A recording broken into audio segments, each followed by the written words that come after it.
Hi, everyone. I'm Dr. Sheila Segerson, Director of Shelter Solutions at Maddie's Fund. Welcome to Maddie's Monthly Behavior Connection, a monthly webcast that's all about animal behavior. I am so happy to welcome our speaker today, Meaghan Colville. Meaghan is a founder and the Director of Shelter Operations at Cincinatti Animal Care.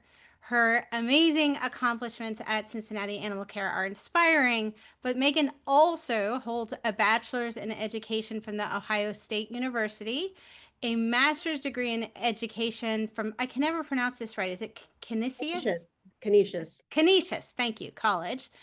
It's the best college name, but I can never pronounce it, Canisius.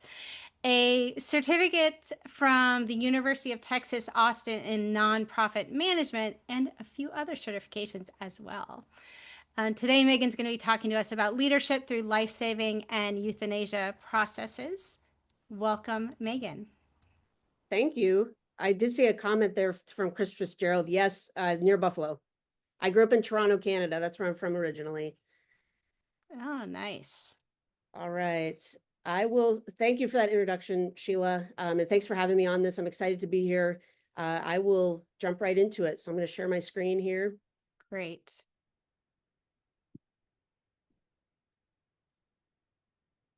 All right. All good there? Yeah, that looks great. You can get started. All right. All right, so this presentation is about the life-saving euthanasia process. I know everyone on this call has, if you're working in a shelter or you have some experience with behavior, this is a topic that I hope will resonate with you and be something that can be helpful as you move forward with everything you're doing wherever you are. Oops.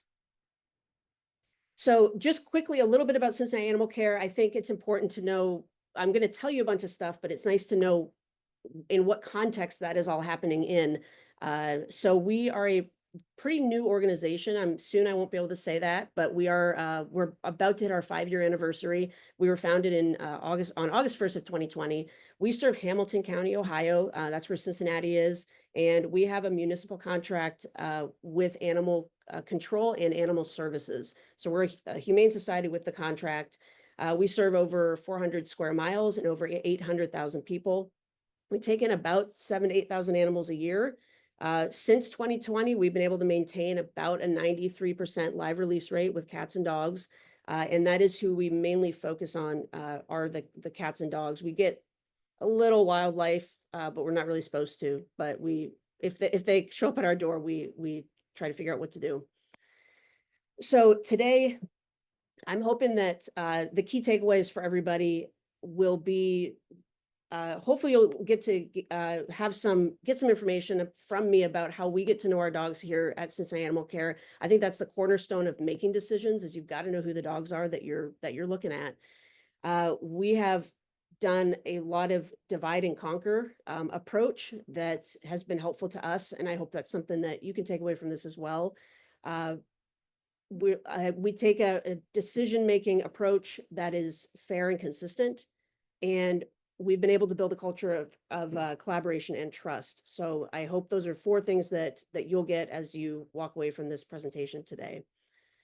So I think this is no secret to anyone here, but life and death decisions can divide an organization and they can divide a community. This is a hot topic, and it's not just for keeping animal or euthanizing animals. Sometimes keeping an animal alive can also cause a lot of drama, a lot of trouble for an organization when it comes to culture.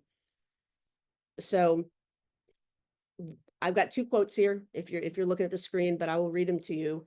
The first one is, for a no-kill shelter, you're pretty quick to euthanize. You're all murderers. And the second one is, that dog was dangerous, but you won't euthanize because all you care about are your numbers. Those are 2 quotes that I received via email a couple years ago. And the thing that I find so interesting about that is it was about the same dog. And that may be something, if you're somebody in a decision-making role, that might be something that you can relate to as well. But it seems sometimes no matter what you decide, you're going to have people with strong opinions on either side of those. So getting these types of messages aren't fun. But I like to sort of bring that up as something that we to acknowledge it's something that we deal with as decision makers, or somebody on a decision making team at our shelters. So before we dive in, I wanted to just make a comment about the recent challenges that we've had as a community. I'll tell you a little bit about what's been going on here in Cincinnati. And when I've spoken with colleagues around the country and around our state, it seems like a lot of people are in the same boat. During COVID, we were like rocking and rolling. Things were pretty good. We had a lot of dogs leaving the building, and we were really in a position where we had room on site. We had time to work with dogs. We were able to place dogs that were, maybe struggling on site or displaying certain behaviors but our community was still taking them. Fast forward a couple years, I would say maybe in 2022 is when it began for us, where that seemed to slow down a little bit. Our shelters started getting more full. Here in Cincinnati, it wasn't because we saw a rise in intake, although we saw a little bit of one, but it wasn't enough that really, I would say, made a big impact. But we did see a slowdown in transfer outs, transfer to rescue partners, a huge slowdown for that, and also a slowdown in our adoptions. Were just keeping up. They weren't getting us ahead every month. We were just really meeting intake when it came to adoptions. And really the result of that, and it was a slow drip, and I'm the director of life-saving operations here at Cincinnati Animal Care, and I blame myself for not seeing it sooner, but it was a slow drip, and we started seeing that our on-site population was just slowly growing. And it was really due to length of stay, due to behavior, once we started breaking that down. And we've been in a position over the last few years where we've had to tighten up our processes, and we've had to make some euthanasia decisions, frankly, that we didn't have to make 4 years ago. And that was, a lot of it is due to not enough time to work with the dogs as our population has grown. Our resources have been stretched really thin. And we've also noticed here in Cincinnati a much more hesitant community to adopt dogs with, in some ways, any behavior issue, but definitely ones that have behavior issues that could be problematic or potentially result in biting or harm to somebody or to another animal, that we think could be trained and we could work with, or the adopter could, but we're finding that our community is not really into that right now. And so that's really putting a lot of pressure on our team here. So I just wanted to acknowledge that I think we, like I said, coming out of COVID, I feel that as an industry, we've kind of hit some new challenges. So I'm going to talk a little bit about our process for making decisions about life-saving and for euthanasia here in Cincinnati. It really starts with our commitment to the dogs. And this presentation, I know this group's about the dogs, but this presentation is going to be all about behavior dogs. We really make a promise that every dog will be treated as an individual. Every dog's going to get a chance to show their best selves. And I think what that means is we give them a little bit of time. So if they come in with a certain behavior or they act a certain way upon intake, we note it, we make note of it, but it's not, unless it's extreme, we are giving them an opportunity and saying, hey, maybe that's just some stress. Let's wait it out a little. Let's see how they do over the next few days, over the next few weeks. Every dog will get a chance at a live outcome. We assume when that dog is walking through our doors that they will leave alive. That is where we start, regardless of the behavior, regardless of what we're hearing about the behavior. That is what our goal is. That's what we're trying to do. That doesn't always happen, but we promise that every dog will get a chance. They'll have the opportunity at that, at least being in the discussion to have a live outcome. Having said that, we also have to do what's best for our population. And I think balancing that first one I said about treating every dog as an individual, but also doing what's best for our population is a balancing act. And But at the end of the day, we have, everyone here probably has multiple pets at home. I know I do, but when I'm here and I've put my shelter director hat on and I'm here at the shelter, I've got 400 dogs in my care, and I've got to make sure I'm doing best by all of them. We also need to recognize that we have fluctuating and finite resources, and we have to be committed to using those responsibly. That really ties into that doing best for our population. We are committed to communicating urgently and transparently to our community, to our staff, to our board of commissioners, to everybody, that what's going on here and what is happening at their county shelter. This is not my shelter. This is not Cincinnati Animal Care shelter. This is our community shelter. And we really take the approach that everyone plays a role. We must prioritize those in which we can make the most impact. And so with those finite resources, we need to be looking objectively at the dogs in front of us. And if we're in a situation where we can only help a few rather than a bunch, we need to pick the ones that are we have the best chance of getting out of here and making sure they're going to be a safe and successful adoption. And we will never knowingly place unsafe dogs. If we have a dog up for adoption, the team believes that it can live safely and successfully in the right home. As soon as we believe that that dog is going to be unsafe in the community, we need to make those euthanasia decisions. So from a leadership approach, I know some people on this call may be in a leadership role. Some of you may not be, but maybe one day. I just want to hit a little bit upon this before we talk about the process that we're in. We make decisions as a team. I think that was one of the biggest things that we did. Myself, part of our leadership team, was making the decisions around euthanasia and life-saving a team sport. We really get participation from just about everybody. Everybody has an opportunity. In fact, just yesterday, I had a couple of our dog care staff that work in our medical department kind of call me over and ask if I could just hear them out on a euthanasia decision that we had already made. And I'm happy to hear them out about that. And they had some different perspective. And so we hit pause on that one and we're going to revisit it. But as a team, we got to make decisions as a team.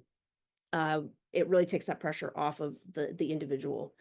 It also brings more perspective to the conversation and to those decisions.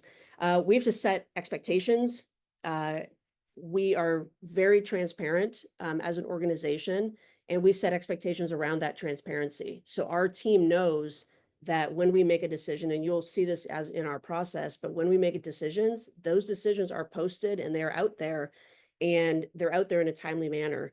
So they understand into the expectations around communication that stuff happens, our process happens on a timeline, and people are waiting for those messages and those communication, those modes of communication.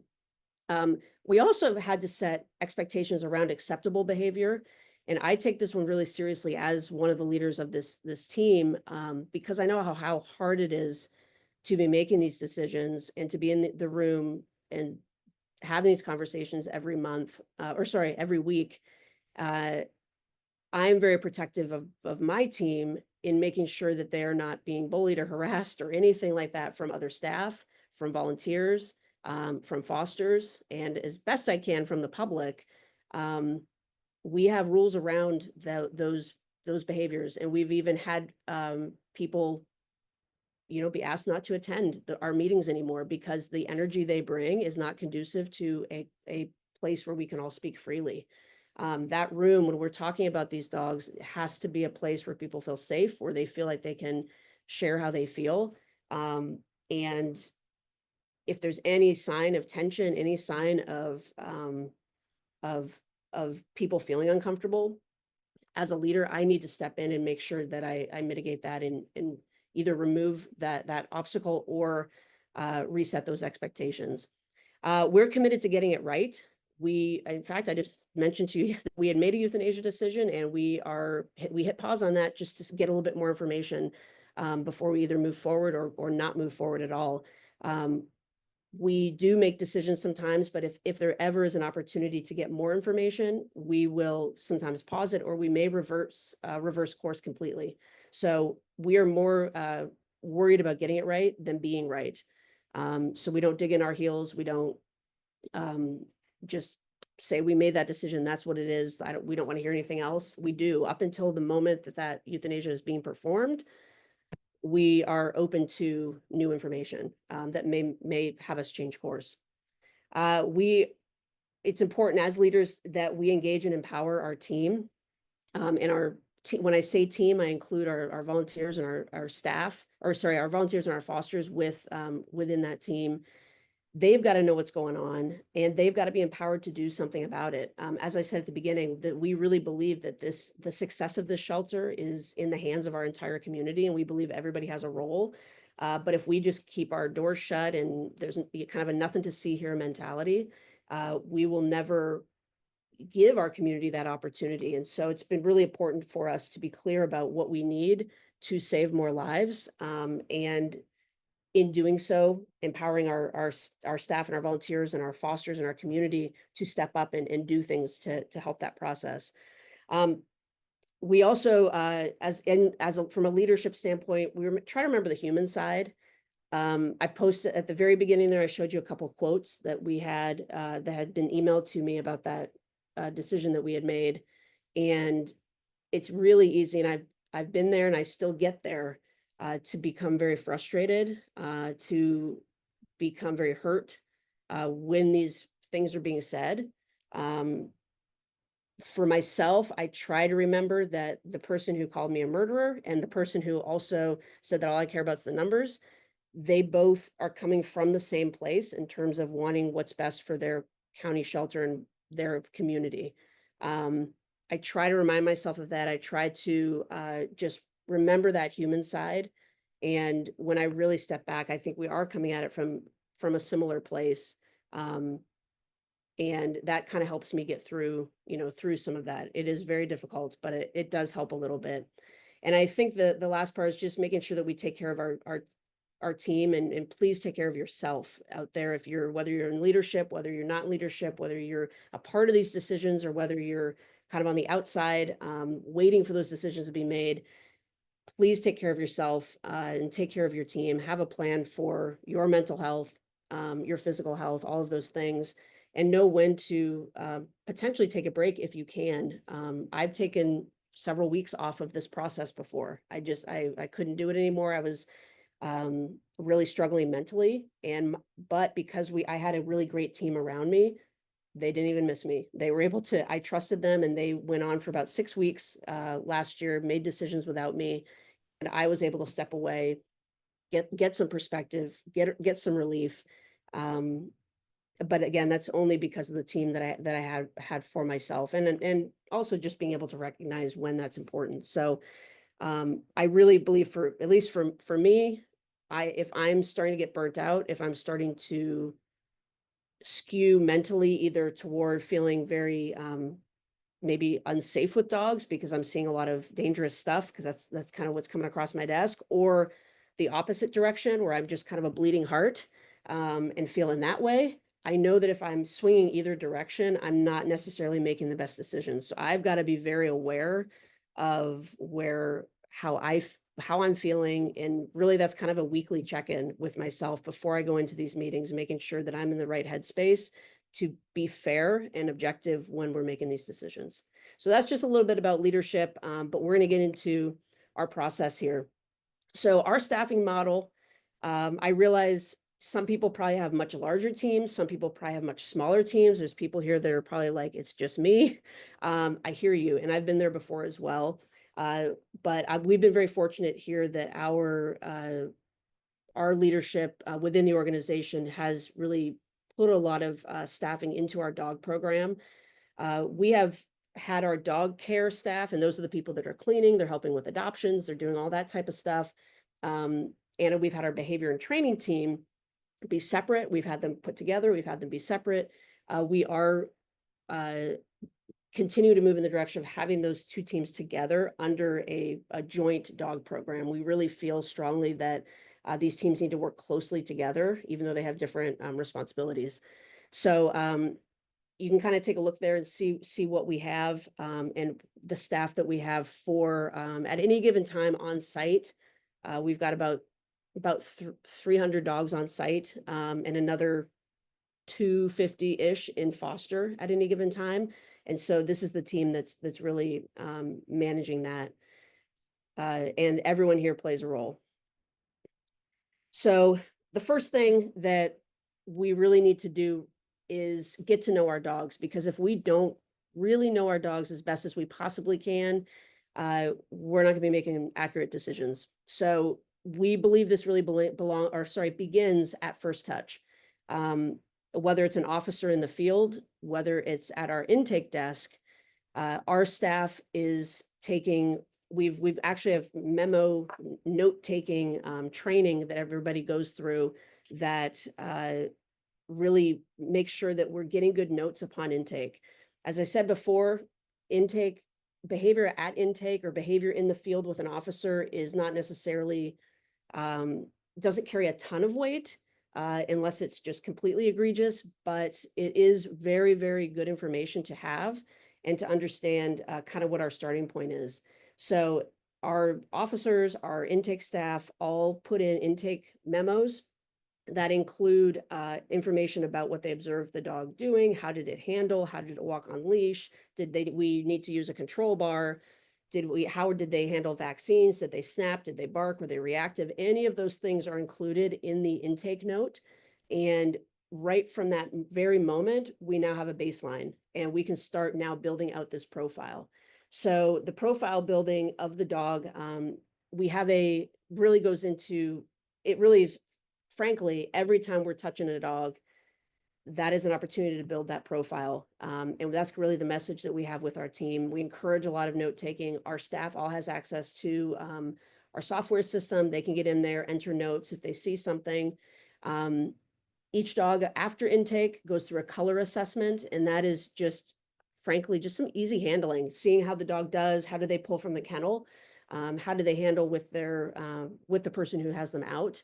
And that color assessment helps us quickly get them on a path for handling with volunteers, especially, but also with staff. So all of our staff and volunteers are trained to a color. I'm happy to share more information about that if anyone would like that. We also do a behavior assessment. And the way we do a behavior assessment, kind of, I use formal loosely, but it is our most formal version of assessment, is through play groups. We're a big Dogs Playing for Life shelter. And we will, again, pull the dog from the kennel, walk them to the kennel, be taking notes about how they're handling, walk them to the play yard, take notes about how they're handling. And then once we're at the play yard, see how they do there. And if it's safe, we think it's safe to let them in the yard, we do. And this whole time we're observing and taking notes that way. And the dog also, aside from a color assessment, gets a playgroup assessment as well to again, get them on an enrichment pathway to see if they are more inclined to prefer solo walks, or are they going to be a playgroup dog that we can get out every day into playgroup. Our medical team does the same thing that our intake staff does. They make notes about handling at their intake, their medical intake. So when that used to not happen, and it was something we added with our medical team, was mostly just entering medical notes. We've asked them now to start please entering anything they're observing from the perspective of the behavior of with the dog, how they did with restraint, how they did pulling from the kennel, walking to the kennel, getting any boosters they might have, anything like that, we're noting. Around the shelter, we have what we call behavior slips, and there's QR codes posted up like everywhere, pretty much everywhere, that our staff and volunteers can use at any given time, and they can submit what we call behavior slips. And what those are is just a quick, somebody noticed something that was out of the ordinary. It could be good or bad. If a dog has been just really doing well with us and all of a sudden it got very, jumpy and mouthy, and the person had a tough time pulling the dog or walking it, they might submit a behavior slip for that. We also could see a dog that has always been jumpy mouthy and today they're not. They might submit a behavior slip for that as well. So these behavior slips get submitted to our behavior team to review, and sometimes end up with maybe getting a further assessment, or just going out to check and see how that behavior is doing. We're also doing daily walkthroughs, and what we're just looking for mostly in kennel behavior a couple times throughout the day, just monitoring, making sure as best we can that the dogs are doing well, and if they're not, providing intervention quickly. And we're going to be actually kind of revising this process a little bit, adding more checkpoints for accuracy, for length of stay. As a dog's profile, as the longer they're here, their profile might change a little bit, their behavior might change a little bit. I want that up to date.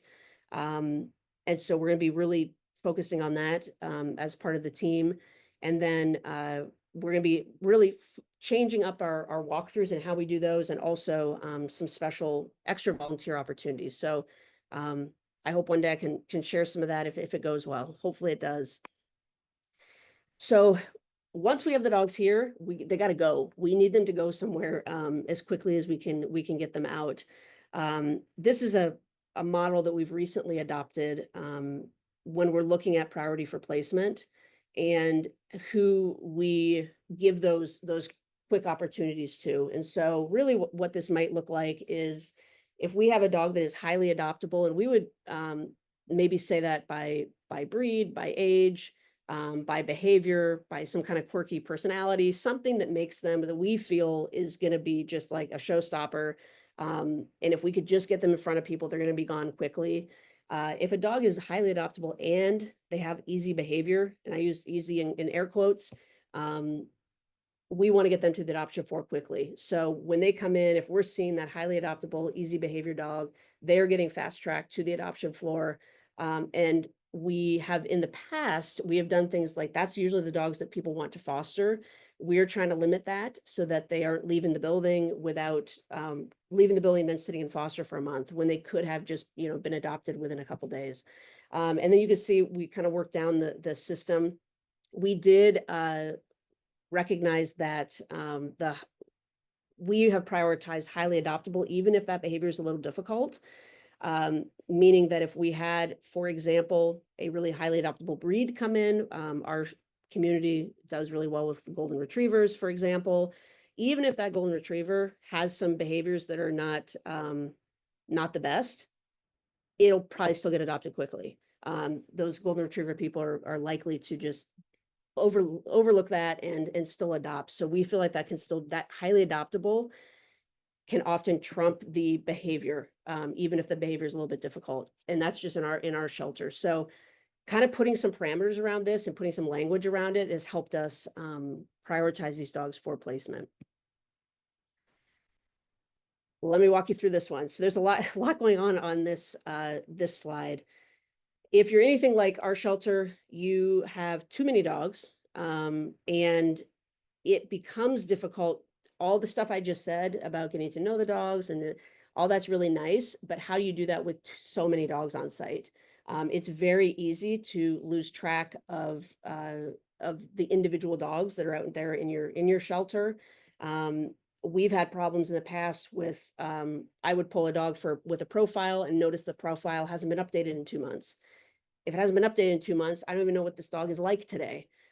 We can't let that happen. We have dogs that maybe didn't get out yesterday or didn't get out the day before, and we weren't tracking that very well. My goal with our team is to have a plan for every dog and have accountability for every dog every single day. And the best way that we have found to do that is by really a divide and conquer strategy.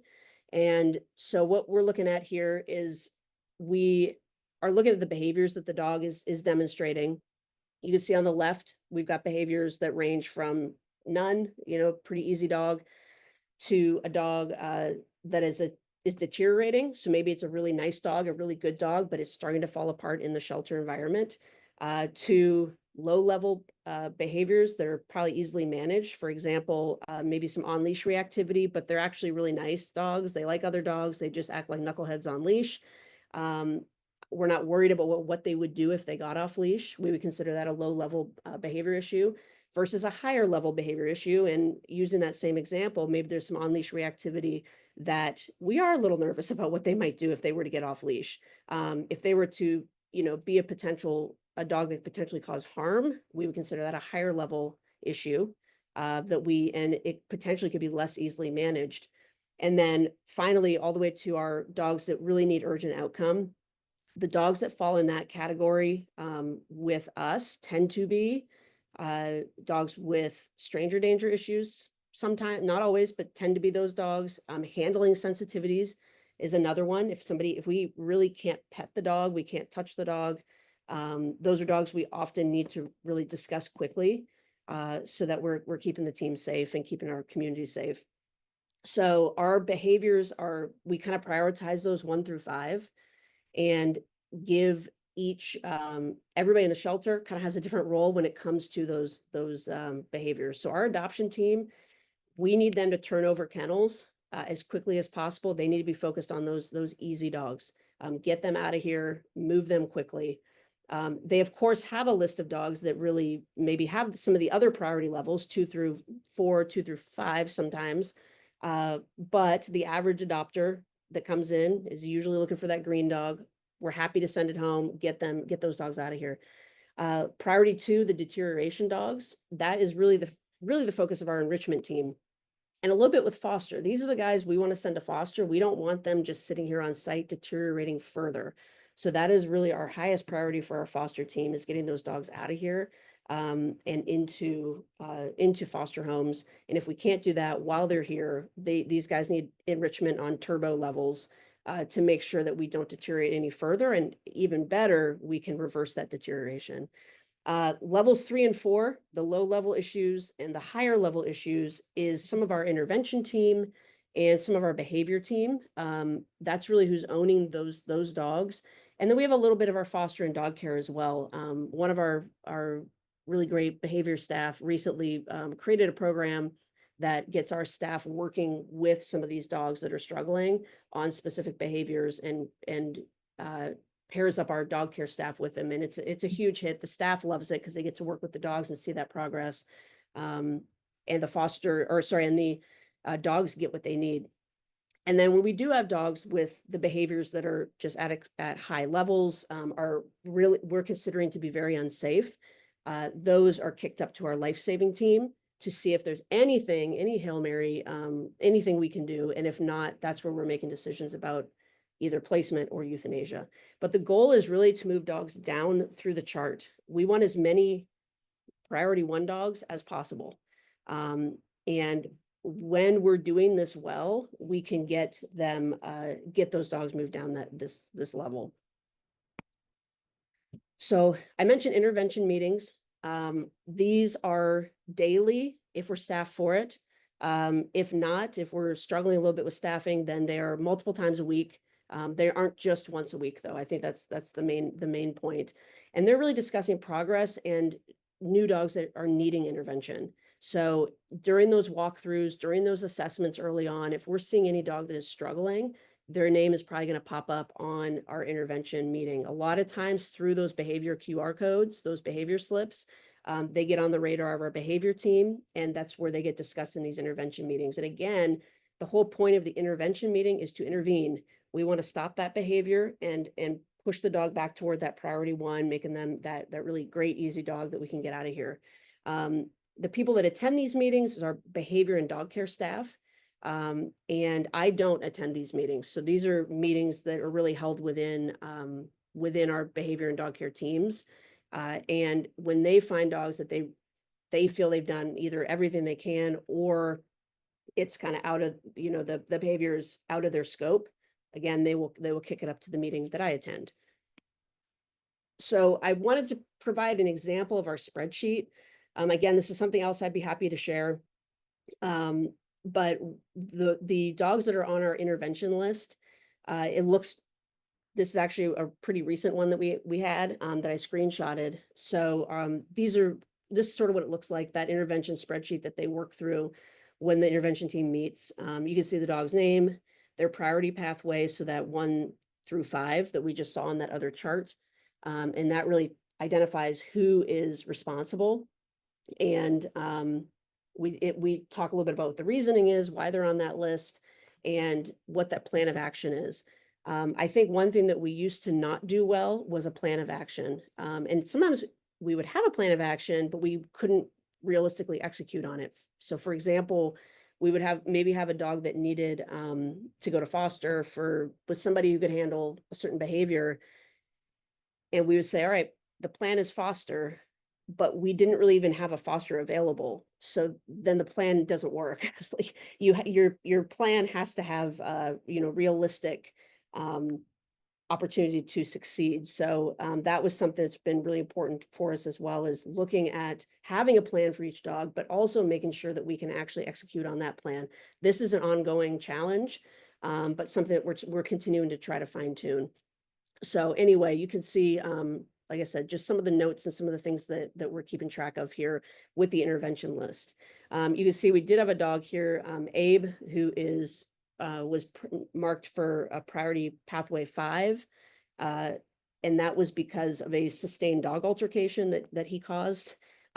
So that was a dog that was kicked up because of that, because it was an offensive behavior that caused some damage. He was kicked up to the life-saving meeting for our discussion, again, the meeting that I'm in. So anyway, that's kind of almost a real-time, a couple weeks ago version of our intervention spreadsheet. This slide has way too many words on it, but I think it also proves a point that there are a lot of intervention strategies that are out there, and these are some of the things that we think about when we're looking at interventions that the dogs could use. It's important to say that just because there's a list here, that doesn't mean that every dog receives everything on this list. Some of them aren't appropriate for the behavior they have. Giving a dog a bath for resource guarding, likely no correlation, so that might not be what the intervention strategy is. But I think it's important just for, when we're get outside the box, when you're thinking about what can we do for this dog in front of you, there's a lot you can do that is really, some of it is very, very easy to do. I've mentioned the life-saving meetings. Those are the meetings that we have weekly. We're actually, I'm looking at moving it to a bi-weekly meeting, meaning having it at least twice a week, just so that we're not waiting for that whole week. So again, a couple of things we're starting to tweak as well. But we have, in these life-saving meetings, we're discussing all bites that have happened since the last meeting. So if there's a bite, regardless of level, I want to know about it and I want to see it. I want to lay eyes on it. So we have a whole process for collecting that information. We get pictures of every bite that we know about and that happens. Some of them happen before they even come to us. It might be a bite in a home with a dog prior to admission to Cincinnati Animal Care. But we do our best to get pictures and understanding of what happened in all those situations so that we can best evaluate it. We use the Ian Dunbar scale to just be speaking the same language. We also discuss dogs that are maybe nearing a decision. A lot of those are coming off the intervention list, and maybe the interventions aren't working. We're running out of options. What do we do? What do we do? Is there anything else we can be thinking of? Is there, should we set a timeline? What should we be doing for these dogs? So we have those discussions, and we also discuss dogs who actually really need that decision now.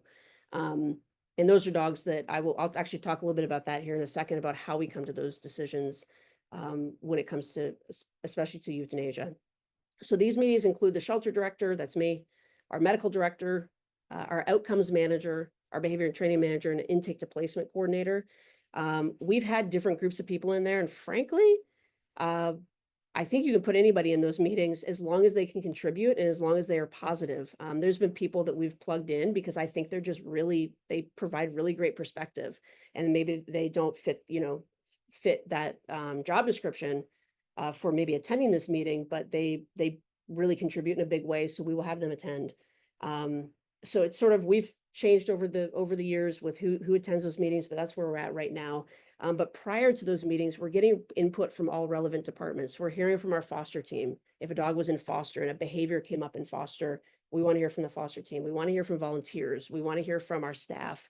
We want to hear from the medical team. So we're getting that information prior to the meeting so that we're ready to discuss as holistically as we can. When we are making decisions, this is what I was just referring to, when we make life-saving or euthanasia decisions, these are the things that we're looking at and what we're thinking about. I'll give a shout out to Austin Pets Alive because they really got us kicked off with the top 3. Those were 3 that we got from them several years ago. But if a dog is offensive, in aggression to humans, unpredictable or uninterruptible, those are things that are pretty non-starters for us. And we will often, again, a lot of things depend, but often move forward with euthanasia for dogs with those demonstrating those behaviors. We also look at threshold.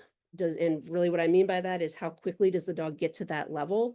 If they go 0 to 100 quickly and there's not a lot of warning, that's not good. We want dogs that are going to take longer to get there and have that longer threshold.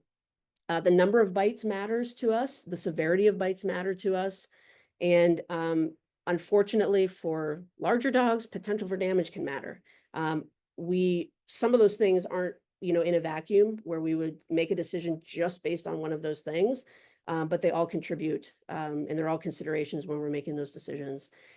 We've also really, especially with the dogs that our community wants to adopt, we believe in this, but our community seems to really reflect this in their decisions around adoption, is we don't have a lot of tolerance for concerning behavior toward other animals. And again, it depends on what that is, but if the dog is killing other dogs, sometimes if they're killing cats, maybe, again, cats, sometimes it depends on what the situation is and how manageable it is. But if they've got concerning behavior, we are looking to make a decision around that. Also, the quality of life matters, and what we call an uneasy factor. Uneasy meaning the dog gives you the creeps. We've all probably had that dog. You've been around it. The dog hasn't done anything, but it is just kind of makes you nervous. We also have to consider our capacity and resources, as well as stacking barriers. If a dog is several of these things on the left side, that's going to really be detrimental to try and get that dog into a home. We look at on-site behavior versus off-site, and we've also looked at previous opportunities that dog has had in homes. So post life-saving meetings, the life-saving update is sent out to staff and volunteers. I write an update after our meetings that includes all the bites we reviewed, any euthanasias that were decided, including the date and time of those euthanasias, a list of dogs that were kind of, for lack of better terms, like last chance. We're close to a decision, but we're hoping that we can find a live outcome. We also celebrate any wins that we've had since last week, and I keep our top 10 longest length of stay on that list as well. This update gets sent out to our staff and volunteers, hopefully by end of day after every meeting that we have. And I think this has been a huge aspect of our transparency. This is another thing I'd be happy to share, an example of the update that we send out. So if that euthanasia is decided, we try to provide a 48-hour window for people to say goodbye if it's safe to do so, and if we're not causing more harm to the dog. And we do sometimes schedule euthanasias out a little bit longer, especially for quality of life, if we really believe we want to try and give that dog that final push and that opportunity. But we're balancing, again, that quality of life, potentially self-harming and those types of things with more days in the shelter. So it's something we're definitely aware of. Our euthanasia process is something that I think is really special. It has stayed the same the entire 5 years that we have been here. And it includes a couple things that I think make it special. I think the most important part has been the paw prints that we make. I will be very honest that I'm not a super sentimental person, and with my business hat on, at one point last year, I was like, we're taking a lot of time on these paw prints, and I kind of proposed that maybe we don't need to do paw prints anymore. We've got too many dogs. We're busy, and I got a lot of pushback from my team. It is something that was really important to them, and so we kept the paw prints. So paw prints are made for every single dog that we have ever euthanized here at Cincinnati Animal Care. And I think that process has been something that's been really healing and very respectful to the dogs, some memory and things like that. So it takes a little longer, but it's meant a lot to our team. So lessons learned, I know I got to wrap up here. Our lessons learned, really, I think number one is understand and accept that you won't make everybody happy. As I said at the beginning, nobody's going to agree with everything that your team does. But for me, it's, did we make the best decisions with the information that we had in front of us? If we did that, then we made the best decision. If new information comes forward and we're able to change our decision, great. But I have to accept that there are going to be people that are mad with the decisions we make pretty much every week that we announce them. And again, announcing them puts us at risk for that. It makes us more vulnerable to it. But I've really found that the more transparent we've been, the less aggressive the complaints have been. So I highly recommend the transparency. Be prepared for and listen to feedback, but stay the course. You can't go just chasing everybody's suggestion. Have your ideas, but if somebody has a good idea, be open to it, be willing to change. I try not to engage a lot with our naysayers. I'm happy to respond to an email. I'm happy to have a conversation, but if things go off track, I politely end that conversation. I don't need to get sucked into that for my own mental health and for my time. I think giving the process the time it deserves, that's really kind of a shout out to the paw prints, and also to all the meetings that we're putting into place and all of the memos that we write and all those things. It's really important. Getting our influencers on board has been important as well. If you are making changes that you think are going to be helpful to your team, please get your influencers, figure out who's out there that has the most influence. Sometimes it's a volunteer. And if you can just get that one person to get behind you, they'll get the rest. If you can identify those people. And I said at the beginning, I'll say it again, please prioritize your self-care and the self-care of those on your team. That's all I got for today. I'm happy to answer any questions. I'm also happy to answer any questions via email if you send anything my way. So I'll leave. Do you want me to leave that up, Sheila, or do you want me to stop sharing? You can stop sharing. Hopefully everyone's All had right. time to get your email address. Okay. Thank you so much, Meaghan. That was a ton of information and a ton of really, really good information. And we do have a ton of questions. So we will get right into it and get to as many as we can. And we have lots of comments in the chat from people saying that this has been excellent. So, first question is, have you noticed the behavior of the dogs coming in is worse than it has been pre-COVID? Do you have more behaviorally challenging dogs overall? I think just off the top of my head, I think that's a little bit tough for us to answer because we started in 2020. I was running a shelter with my colleagues who helped found Cincinnati Animal Care in a rural county. So I don't know if it's really apples to apples, but over the last 5 years, I would say we've seen more dogs coming in with I would say more significant behavior issues. I think maybe the number of behavior issues are probably the same, but we've seen more concerning behaviors coming in. Okay, Don't know why. thank you. And we don't have it's good to hear your specific experience because this is something that is really hard to find data on, and we have lots of impressions. Next question is, how often will you hit pause on a decision? I love this idea, but I could see how it might become very cumbersome. Yeah, we do it. We do it pretty regularly. We do it less than we used to. We've I think the risk you run is becoming kind of a flip-flopping and nobody really knows what to believe. Like, are you going to euthanize? Are you not? Like, what's happening?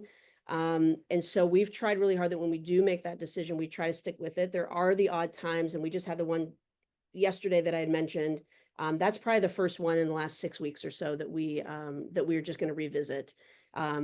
Usually it goes to the team. I made that decision solo because I thought there was enough information there that we wanted to look into. But it's not too cumbersome. It just, sometimes we kind of reserve the right to just move forward if we need to, but we're going to stop and look into it. Okay, thank you.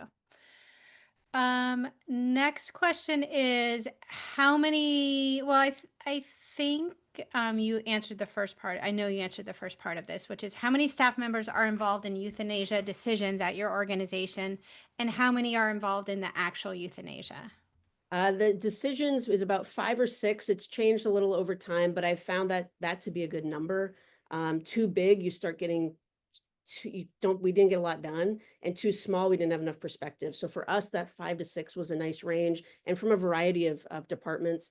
In the actual euthanasia, we have a member of our medical team, usually 2 handlers, usually somebody from our behavior team and somebody from our dog care team, and we try to limit it to that. I forgot to mention that we do have an open attendance at our euthanasias, so staff, volunteers, fosters can attend. But we do put some parameters around that, a few rules around being respectful and that type of thing. But again, if you have too many people there, it gets a little bit to be too much for the staff that's there trying to get that done, and sometimes for the dog as well. But I'd say 3 to 4 people at the euthanasia. Sometimes a staff member or a foster or a volunteer that has a really strong relationship with that dog can attend. Okay, thank you. This next question has a lot of upvotes, and that is, how do you avoid making your communication about life-saving meetings overly negative or anxiety-inducing for staff volunteers? For example, at my shelter, if we included long-stay dogs in communication about euthanasia decisions, they would feel like those long-stay dogs are next. In other words, how do you motivate staff to intervene and advocate instead of just causing anxiety? That's a great question, because I think naturally there's anxiety around this. I know that we have volunteers that are sitting at their computer waiting for this email to come out every Tuesday night. But I think the consistency of the process has shown, for example, we have those length of stay, the top 10 length of stay dogs. They're actually rarely on, for whatever reason, they're rarely on our list of dogs that are kind of up next. We do have that group that we kind of our last chance dogs, where we are discussing them. We're not a euthanasia decision, but we are having that conversation on what are the last things we can do. So I think having those levels, those categories, has helped with that as well.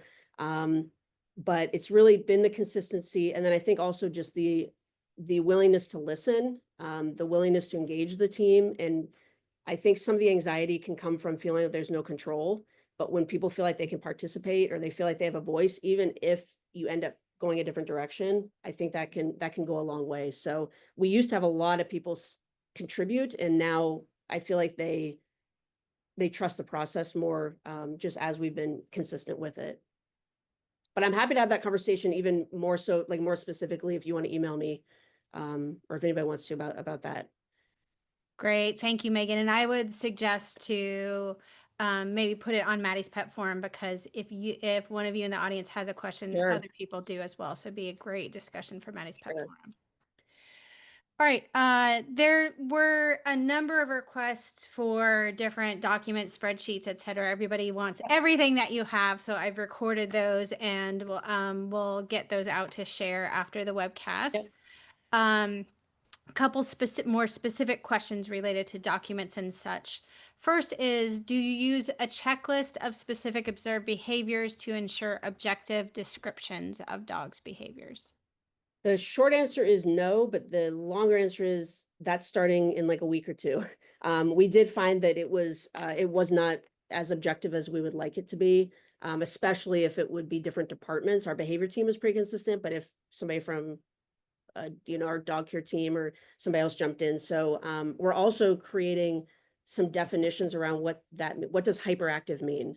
What are you looking for? And even creating some levels of what hyperactive 1, hyperactive 2, hyperactive 3, so that we're also, I think, getting everybody speaking the same language matters. That would be something else I'd be happy to share. It's in the draft form right now and kind of making its rounds for feedback, but I'm excited to get that rolled out soon. But absolutely right that you've got to have a process for that. Great, thank you. And I'm sure all of us would love to see what you come up with your definitions.